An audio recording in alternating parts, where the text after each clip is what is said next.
President Bola Ahmed Tinubu, GCFR, President Commander-in-Chief, Armed Forces of the Federal Republic of Nigeria. His Excellency, Senator Kashim Shettima, GCON, Vice President of the Federal Republic of Nigeria, Right Honorable Abbas Tajuddin, PhD, GCON, Speaker of the House of Representatives, Honorable Justice Kudirat Kekereekun, GCON, Chief Justice of Nigeria, the Deputy President of the Senate, my dear brother, the Junior Senator Barao Jibrin, the Deputy Speaker of the House of Representatives, my other brother, Ben Kalu, CFR, Principal Officers of the Senate and Principal Officers of the House of Representatives, distinguished senators and honorable members of the House of Representatives. Let me use this opportunity to greet all our executive governors who found time to be here. You are all welcome.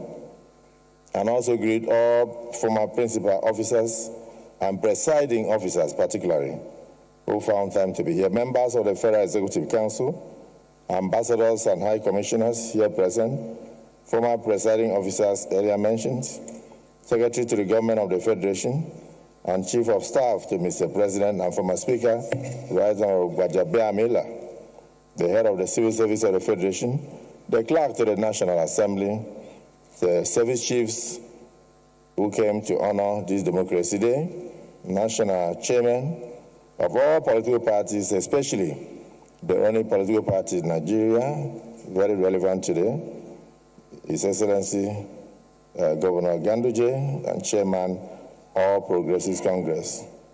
Our royal fathers who are here with us, Chairman, National Assembly Service Commission and his commissioners, Deputy Clerk to the National Assembly, Clerk of the Senate and Clerk of the House of Representatives, Secretaries of Directorates of the National Assembly, National Assembly Management Staff, distinguished invited guests, gentlemen of the press, ladies and gentlemen. Happy Democracy Day. Mr. President, on this hallowed floor, this is where the voices of the people find expression through their representatives. We are deeply honored to welcome you, President, Commander-in-Chief of the Armed Forces, to the chambers of the National Assembly. For the second time, you have honored this chamber on Democracy Day, realizing that the National Assembly remains the bastion of democracy in any nation. So we welcome you, sir. Your presence here rekindles the memory of a very long and courageous journey, marked by struggles, sacrifices, and unyielding belief in the ideals of democracy. That you, Mr. President, a veteran of the trenches of the fight for democracy, a symbol of democratic resistance, and a beneficiary of the people's trust, now stand before us or sit before us to speak to your people, your parliamentarians, and the nation and the global community is nothing short of providence. The National Assembly is very proud to host you, our president, our compatriot, and one of our own, as a distinguished senator forever, as we fulfill the solemn constitutional duty of addressing the nation through us. This chamber honors you not merely as the President of Nigeria, but as one of the architects of the very democratic foundation that we commemorate today. We gather not to mourn injustice, but to honor resilience. We observe not the triumph of politicians. Angry students marched, journalists spoke, mothers wailed, workers downed their tools, fathers stood before tanks, and young men and women whose only crime was believing in democracy laid down their lives. May their souls rest in peace. They died because they loved Nigeria They loved Nigeria enough to fight for her soul. This was not just a rejection of oppression, but the beginning of a national reawakening, signifying a rebirth as well as a reckoning. The intro of Chief Moshood Abiola campaign song captured the spirit of that day. Nigeria on the march again. Indeed, Nigeria was on the march towards democracy. But that cruel announcement turned the march for democracy into a march for justice. Many, including Your Excellency, stood tall in those days of darkness, while others chose silence and others chose compromise. You chose to exhibit courage, real courage. At great personal cost, NADECO, which you were part of, helped sustain the flame of liberty when it was most at risk of going out, even to say a word.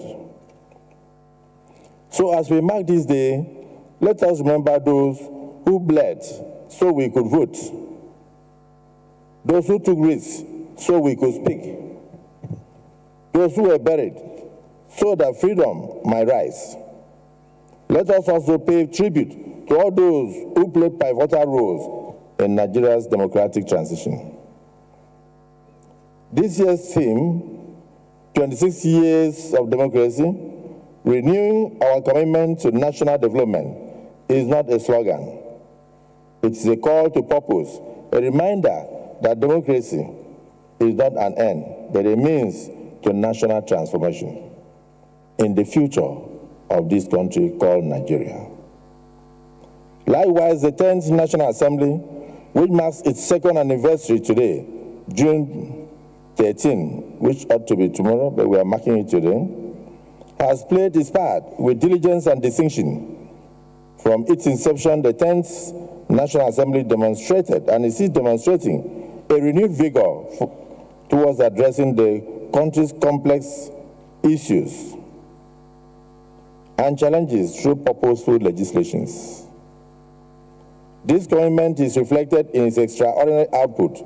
A total of 844 bills have been introduced within its first 2 years, 844 bills.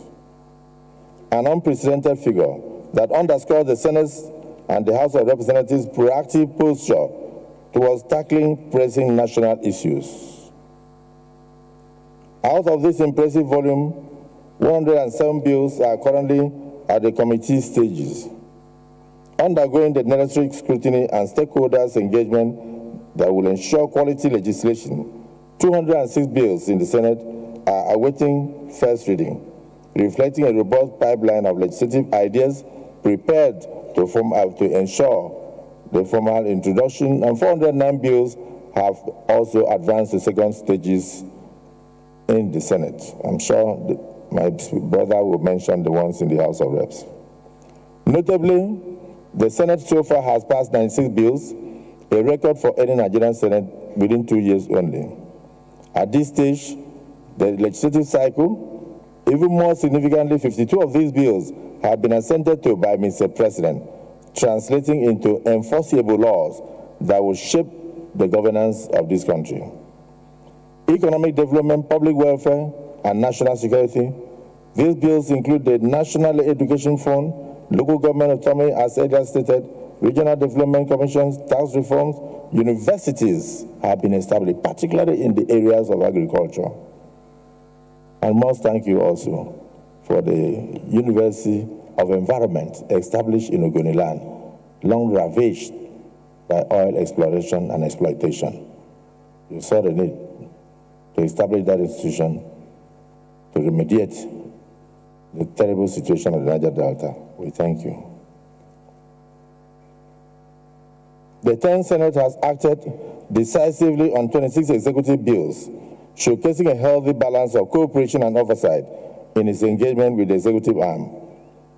These executive-sponsored legislations address key policy issues that will benefit not just the Senate, but Nigerians as a whole. And we have done this through thorough review and refinement. Beyond bills, the National Assembly has received over 100 petitions from Nigerian citizens and civil societies. This is a testimony to the public trust in the institution. Of these, 28 petitions have been fully adopted, providing redress, transparency, and institutional accountability. History teaches us that nations make the greatest progress when the executive arm that governs us has vision and the legislature guides with wisdom. But they prosper most when both work hand in hand, not as rivals. Democracy is not a gift, it is a trust that we must protect. To the youth, we must not treat democracy with apathy. To the civil society, we must not let memory fade. To the media, we must be held accountable through responsible journalism. And to every Nigerian, democracy must not be reduced to election days. It must live in our values, it must live in our institutions, and it must live in our daily lives. So let us preserve the memory of June 12. I respectfully urge Mr. President that we consider the establishment of a June 12 museum, a living archive where the stories, artifacts, struggles, and sacrifices of our leaders and the democratic movement will be housed, preserved, and taught, and let nations learn from the past losses of our dear country. And this will remain a moral compass for the future generations. As President of the Senate, I reaffirm the unwavering commitment of the 10th National Assembly to the cause of the Nigerian people. We must continue to champion every policy that uplifts the poor, empowers our youth, strengthens our economy, and defend the dignity of every citizen of this nation. We owe it to those who fought. We owe it to those who fell. We owe it to those who still believe. May we never again betray the hope that was once betrayed. And may we never lose the freedom that was once denied. Once again, Mr. President, welcome home to your chamber, which is not only the heartbeat of our nation's democracy, but your political home. We now have the singular privilege and honor to invite you to address your people. Thank you, Mr. President.